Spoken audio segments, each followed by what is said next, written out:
Oh, saan ka punta? Kakarating mo lang, alis ka na? Wala na, aalis na ako. Ayaw ko na rito sa lugar nyo. Mamamatay ako rito sa gutom. Bakit?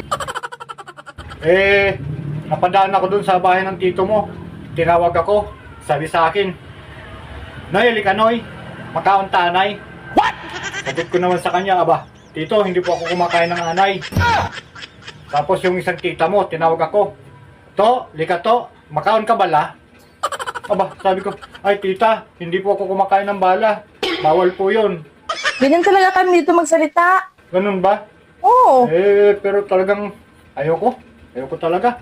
Kasi yung isang tito mo, nung papalis na ko, tinawag ako. Ang sabi sa akin, To, lika to, makaon tayo. No. Sabi ko, aba tito, sa amin, kahit mahirap lang kami, hindi ako kumakain ng tae. Kaya ayoko na, alis na ako.